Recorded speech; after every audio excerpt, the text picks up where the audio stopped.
Hi guys, mga boss, mga lods, welcome back to our channel.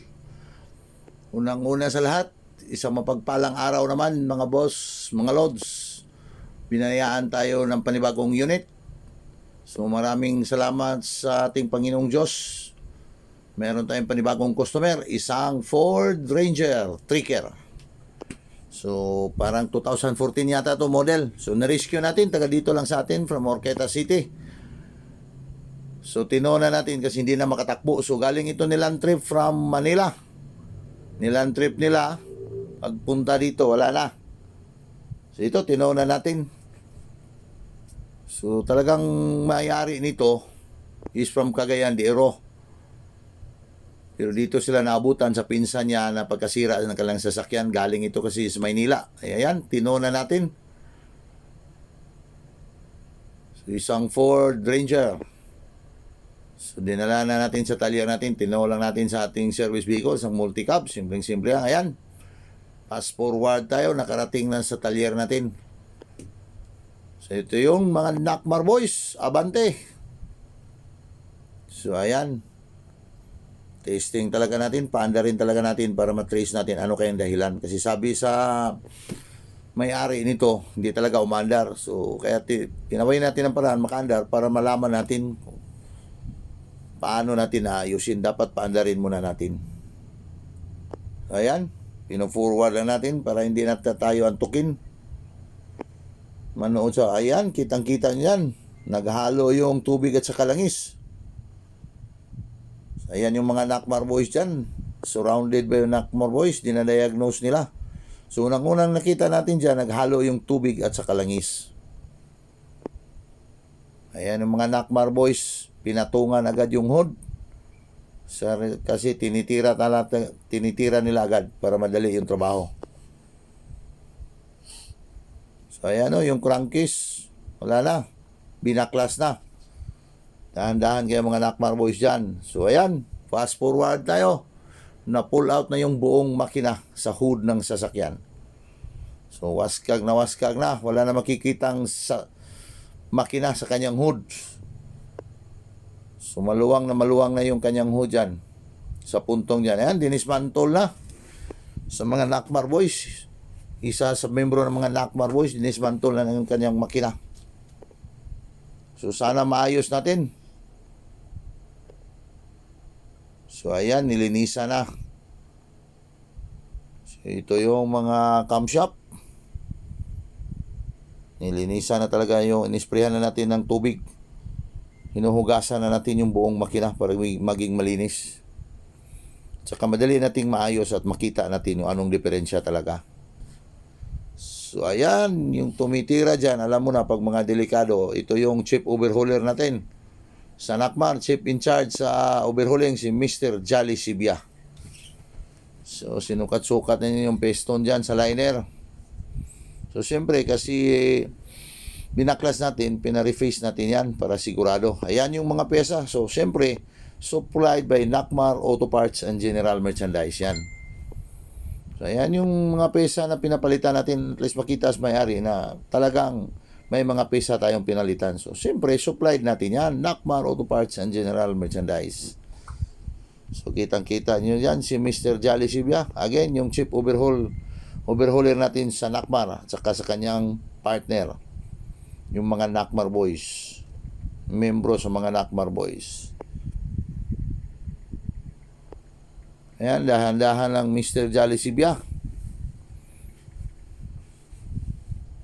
Iwas tayo backjob para hindi tayo malulugi sa oras natin at saka sa panahon. So slowly but surely, okay na yan. Ayan yung mga buong Nakmar team dyan,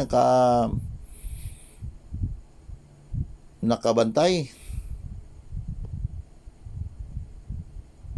So dito, para din tayo napipressure dito sa may-ari kasi palagi nagpa-follow up.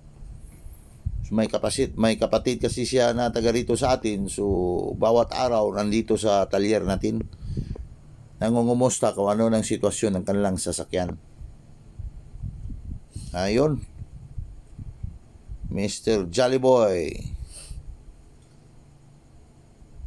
Chief Overhauler ng Nakmar Auto Parts and Nakmar Auto Repair Shop, kumbaga. So ayan, pag delikado na, siya na magsiset up dyan. Hindi na niya pagbahala sa kanyang mga partner.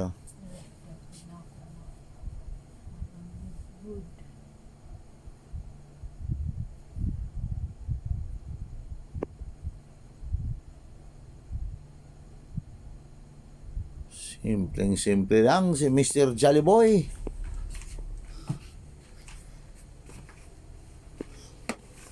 Dahan-dahan lang Mr. Jollybird.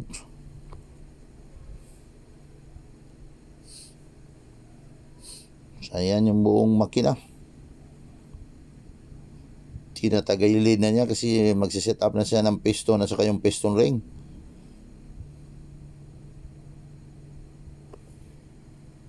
Pasensya na kayo sa video natin kasi pinapas forward natin ng kaunti para hindi tayo antukin na manood sa video natin.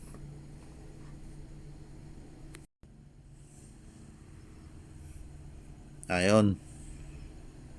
So, pinafocus pa natin paano natin sinit up yung piston ring.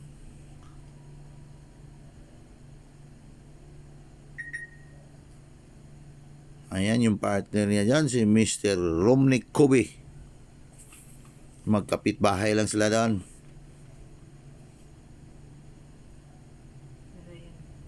Okay.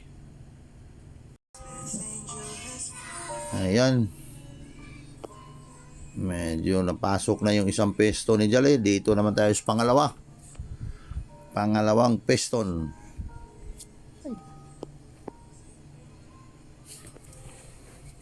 Ito, pangatlong piston na nilagay.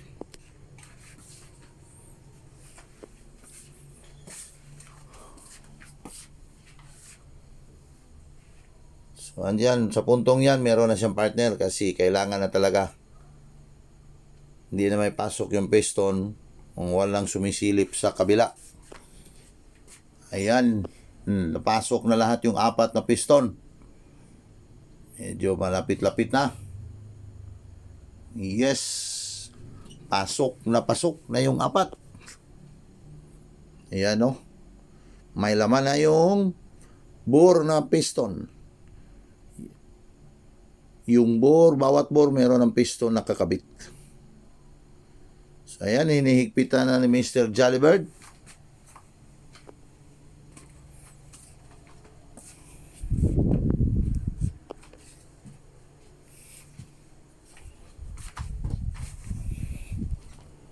Walang mahirap na trabaho, Mr. Jollybird.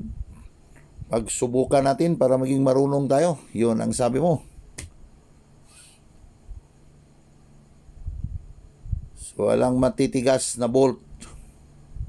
Pag si Jolly, ayan, isa sa pinakadelikado na trabaho natin dyan, yung timing talaga. So, kitang-kita nyo yung timing. So, kung may idea kayo, ayan o, naka-set up lahat yung timing kasi pag kayo, hindi tayo marunong tumiming dyan, hindi yun makaandar yung makina nyo. Pag wala sa insaktong timing, hindi makukuha yung insaktong timing, wala talaga. Sayang din yung pag-overhaul mo. Mahirap andarin o yung iba nga dyan, hindi talaga makaandar pag hindi makuha sa timing. Lalong-lalo na kung malayo na yung timing. Kung maliligas yung timing kahit isang gear lang, hindi maganda yung andar. So, alam na naman yan sa mga mekaniko. So, ito isa sa pinaka-delikado na trabaho. So, ayan yung timing. Sinit up na ni Mr. Jollybird. Kung kuhang-kuha ba talaga yung timing. Mahirap pag hindi makuha yung timing, backlash tayo ulit. Magalaking trabaho yan. Ayan ito. Parang okay na yata. Ready na sa buong makina para ikabit, ibalik sa unit. Hindi pala, kulang pala na ang cylinder head. Kamali ako dyan. Nagantay na lang. Ayan, si Mr. Jollybird. Hinigpitan again yung tornilyo.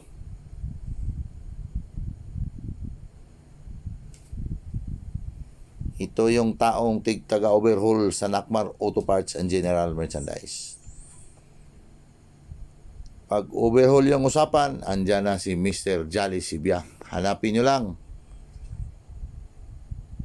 So, pag troubleshooting, iba naman ang titira. So, buong team kasi tayo. Depende sa skills.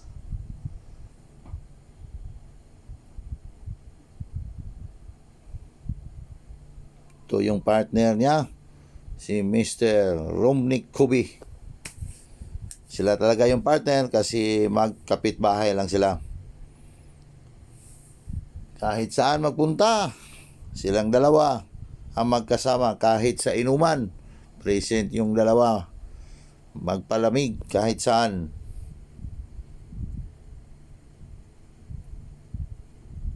So, ito lang.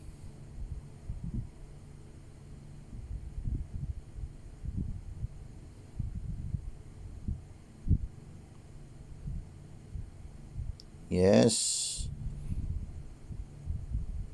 Ginagamitan na ng filler gauge kung makuha ba yung saktong distansya ng barbula dyan.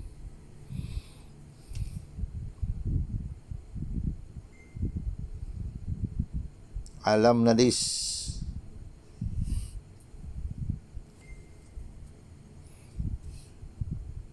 Sa susunod, baka yung partner ni Mr. Jolly Sibia marunong na din mag-overhaul. Hindi kayo partner lang. Dapat mag-upgrade din. So, ayan. Nakabitay na yung buong engine. Shortcut tayo. So, nagbayang magiliw na sila sa engine dyan. Ready ikabit sa unit. So, ayan yung mga Nakmar boys dyan. Dinagdagan ng tao kasi mahirap. Baka mahulog yung makina. So, dito, parang tinutulungan na sila kasi dalawa lang sila kanina. Ngayon, marami na kasi balik na yung buong makina sa unit, sa sasakyan.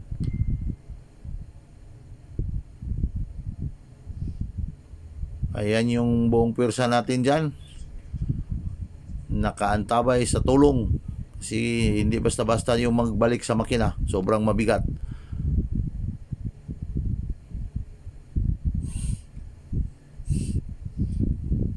So, ito yung unit natin. Again, Ford Ranger. WL engine. Ford Tracker.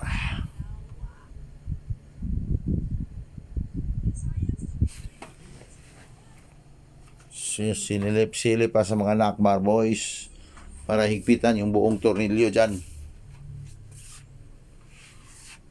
Nakmar team, be careful. Pag-ayusin yung trabaho nyo na masatisfy natin yung customer. Yun. Ayun na nga. Higpit na lang ang kulang. May balik na yan mamaya sa pwesto niya.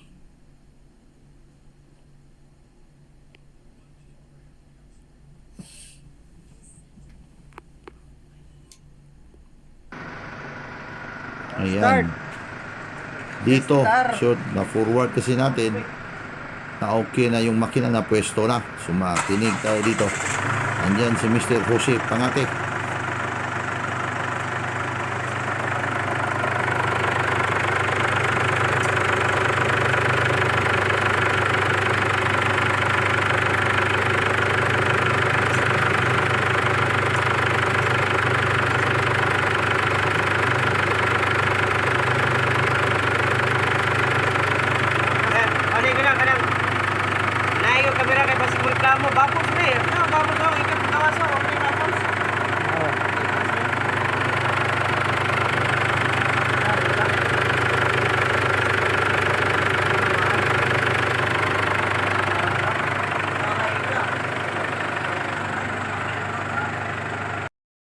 Kitang-kita nyo, nakaandar na yung makina natin.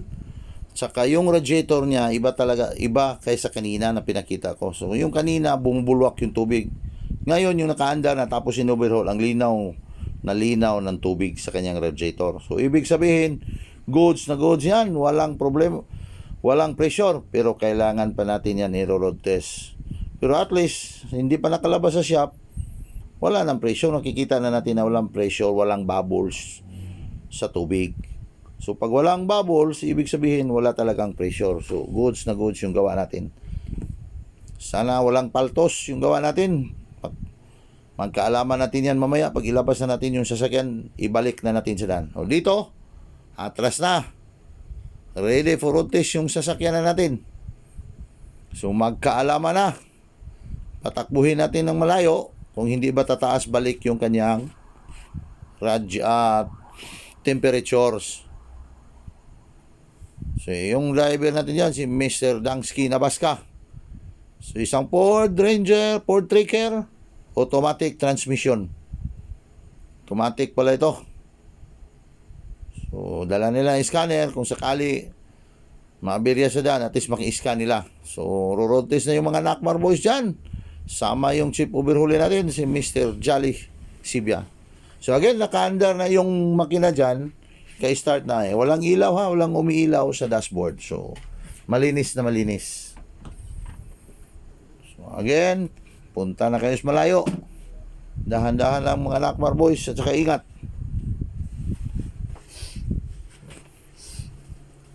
So ayun, okay na yata. Walang ibang umiilaw dyan sa panel gauge niya na masama. Ang clear yung kanyang panel gauge. So ang tulin pa ng takbo. Ingat lang kayo mga Nakmar boys. Dahan-dahan sa pagmamaneho. So siguraduhin makabalik kayo na ligtas. Be safe. Ayan o, lakas na ng takbo. Mahigit 90 na yung takbo. Sobra, bilis, 100. Lagpas na yata yun, 100. Malapit hindi pa, malapit na sa 100. Ayun. Mukhang goods na goods talaga. So hanggang dito lang, another satisfied customer. Maraming salamat. God bless sa inyong lahat. Bye-bye.